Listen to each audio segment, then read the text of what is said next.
Apaan tuh?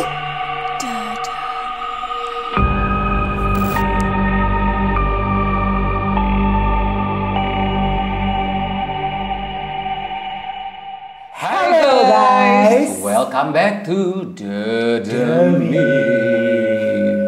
Bentuk. Episode kali ini di segmen Duri Malam, di mana kita akan mendengarkan kisah kiriman dari teman-teman Dedemit ya, teman-teman penonton, teman-teman netizen yang nge-follow followers Instagram kita. Thank you yang udah mau kirimin ceritanya. Thank you banget. Kalian bisa kirimin cerita kalian berupa voice note, berupa tulisan, kirim lewat DM Instagram, atau bisa langsung kontak ke Tomku aja, biar lebih responsif, lebih cepet ya. Karena gue memang sering ngebuka juga. Betul.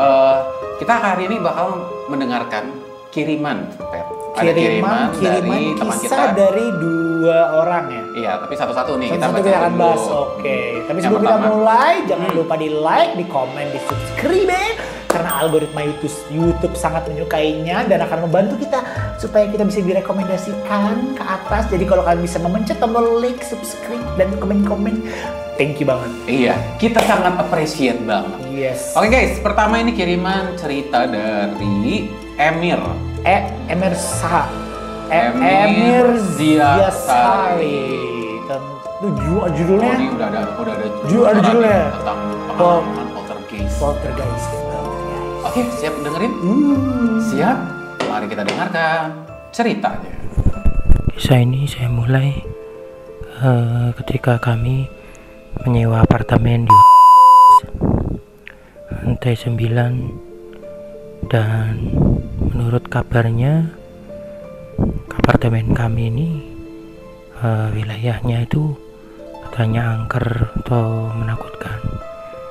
Tapi selama kami menyewa, kami tidak menemukan, awalnya tidak ada apa-apa. Awalnya nggak apa-apa, oke. Komentari dulu.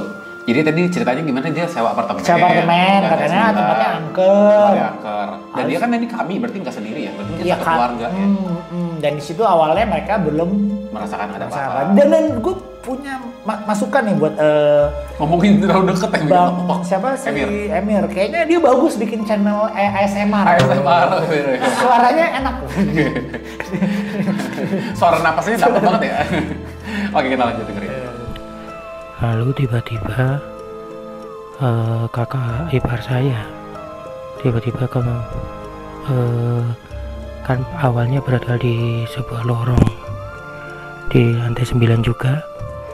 Lalu dia mendengar bisikan di telinganya untuk melompat ke jendela. Wow.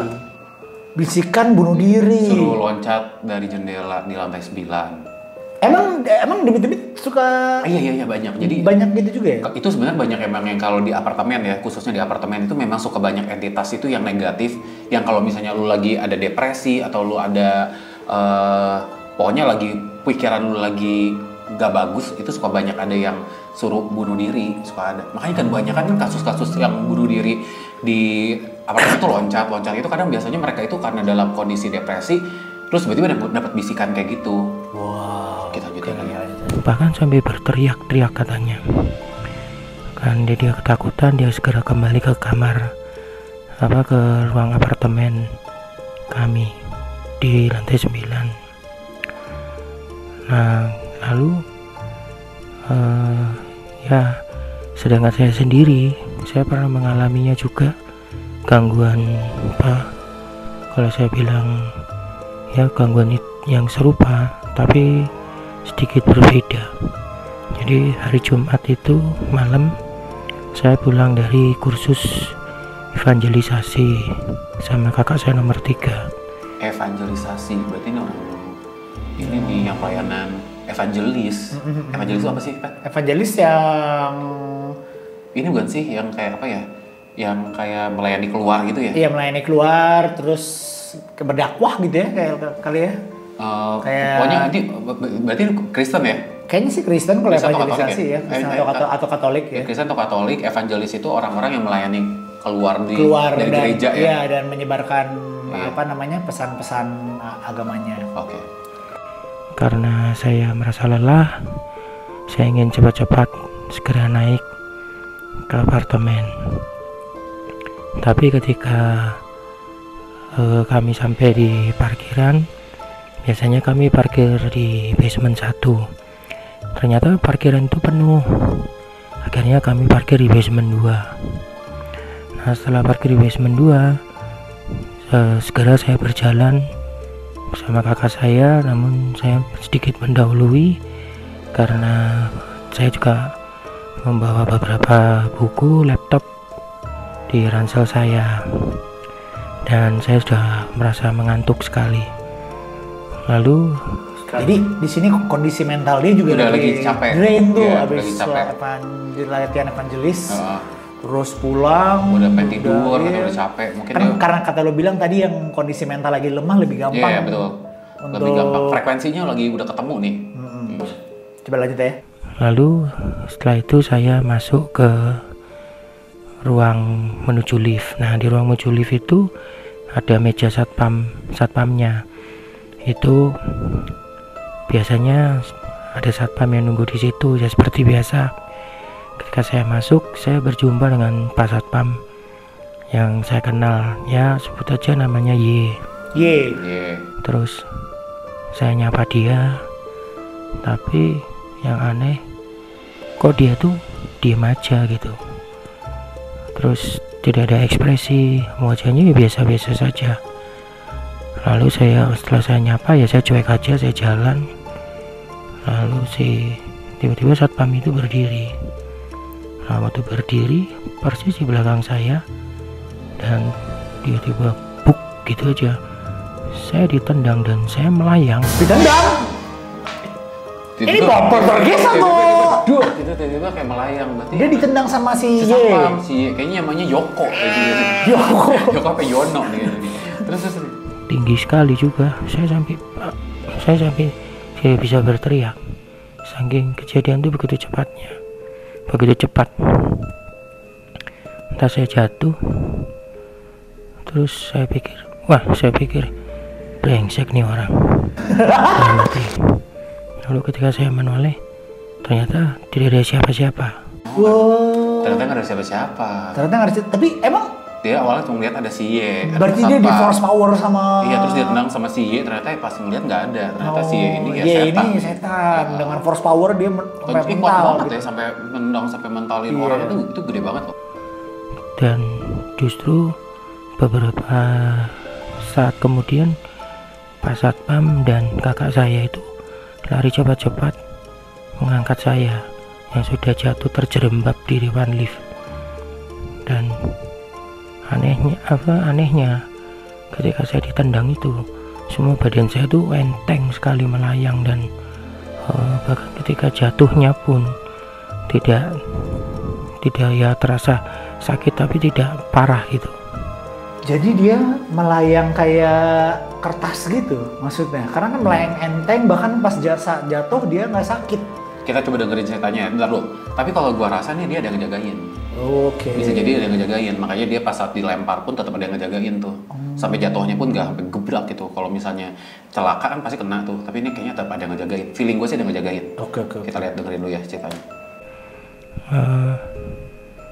Lalu Pak Satpam itu ngomong, "Loh, kamu nggak apa-apa Pak?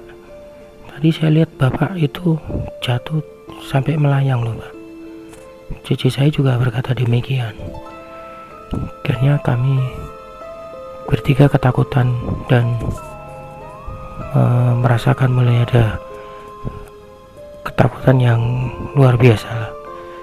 Akhirnya kami bertiga segera naik ke lobi dan menunggu beberapa saat agar hati kami tenang, dan kemudian Pak Satpam itu mengontak temannya dan temannya datang, barulah kami naik ke lantai 9. Balik lagi ke apartemennya.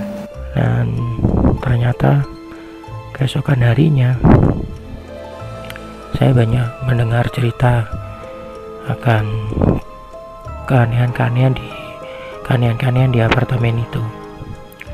Akhirnya kami setelah kejadian itu kami malah jarang tidur di apartemen itu. Bahkan boleh dibilang sering pindah-pindah. sehingga akhirnya 1 tahun saja kami sudahi kontrak itu. Dan memang kebetulan rumah kami sudah direnovasi dengan kondisi yang tidak baik lah, boleh saya bilang belum 100%. Tapi karena takutnya kami akhirnya pilih kembali ke rumah lebih aman. Ya, itu kejadian saya alami itu menurut orang-orang yaitulah yang disebut poltergeist. Ya, saya sih berpikir mungkin karena apartemen itu sepi, bisa jadi ya banyak hal-hal yang mungkin ya saya tidak tahu lah apa yang membuat itu menjadi angker. Ya sampai sekarang saya belum mengerti itu kisahnya. Terima kasih. Oke. Thank you Emir buat cerita poltergeist. Katanya poltergeist tuh gue pikir benda-benda yang terbang gitu, bukan Tapi manusianya yang terbang, tapi manusianya terbang juga. Poltergeist sih sebenarnya semua hal yang maksudnya berhubungan dengan demit tapi yang udah sampai nyentuh ke fisik gitu. Sampai Iya. semua gerak, Yang- kayak lu udah kelempar pun itu sebenarnya termasuk poltergeist sih. Soalnya yang gue tangkap tuh poltergeist tuh barang-barang yang digerakkan oleh demit-demit gitu. Tapi dia apa namanya? Ya akhirnya pindah ya dari sana. Iya sih, ngapain juga lo tinggal di rumah. Iya, soalnya dia bilang nggak bisa tidur gitu kan. Gue penasaran itu apartemen di mana ya? Itu Sumpah gue tapi sangat rileks ya, entah kenapa. Setelah mendengar suara Bang Emir, suaranya bikin kalem banget. Ini cocok kayak bikin video-video SMR. Mungkin bisa dicoba Bang Emir, karir cerita horor ASMR. Kayak bagus ya. Oke. Lo gambar apa nih? Jadi tadi sambil ngedenger ceritanya, gue udah ngegambar, udah dapat makhluknya guys. Oh gitu. Ini makhluk yang nendang Iya. si Bang Emir. Iya, gue tadi udah berusaha connect ke ceritanya, bahkan gue kayak udah dapet bayangan gambar si apartemennya sih, itu apartemen tua tuh. Ini kayaknya bukan di Jakarta juga deh kayaknya nih. Di mana? Tadi dia nggak bilang ya di mana ya? Emang nggak boleh disebutin sih tempatnya, tapi gue curiga nih di luar Jakarta sih, kayak daerah-daerah Jawa gitu. Dan sosoknya itu adalah seperti ini guys. Wow. Ini tuh yang sering dibilang bentuknya buto. Buto. Iya, dibilang buto. Buto. Iya, kayak buto hijau loh atau apa. Jadi dia tuh modelnya model kayak raksasa sih. Ini gue kasihin mata belum. Matanya merah deh. Ntar gue tambahin mata merah. Dia digambar cepet banget sih. Jadi. Wow. Nah kayak gini nih. Wow. Warnanya lebih kayak abu-abu gitu sih. Warna badannya itu kayak abu-abu dan kayak Dia bugil tuh bro. Bugil. Bugil. Bugil. Terus dia gede banget. Ukurannya gede dan dia kuat gitu. Kalau misalnya buto ini memang masuknya dia tuh kayak jin sih. Dan itu memang menungguin di apartemen itu tuh memang dia itu bisa dibilang kayak apanya ya? Kayak lumayan kayak bisa dibilang leadernya lah, kayak gegedoknya di situ gitu. Apa sih yang nyebabin? Itu tanahnya sendiri memang nggak bagus. Dari tanah si apartemen itu tuh memang udah kayak ada portal juga, dan sebelumnya itu memang tempat tinggalnya dia, makanya dibangun ke sana. Jadi kadang mungkin yang tempatnya lumayan jadi kayak bisa dibilang tuh kayak auranya tuh gelap. Oke. Yang tinggal di situ pokoknya kayaknya dapat. Tapi apa yang nyebabin dia yang pakai tendang gitu? Kenapa dia pilih ke tendang gitu? Karena dia kan ngomong dia kan evangelis kan. Oh, dia baru evangelis. pulang dari Ya, sedangkan misi. evangelis itu kan biasanya kayak dia misi yang kayak ngusirin setan. Iya, Terus iya, yang kayak iya. nyembuhin yang orang-orang kesurupan tuh gimana. Iya. Terus jadi kan bisa dibilang kayak wah energi dia sama energinya si Bang Emir ini bentrok Lagi kan, dari bentrok awal banget, bentrok gitu. iya. Dan si ini kan udah otomatis kayak sebel aja mungkin. Dan gua rasa nih udah bukan hal baru si Buto ini ngelihat si Emir ini gitu. Jadi kayaknya memang udah ditandain.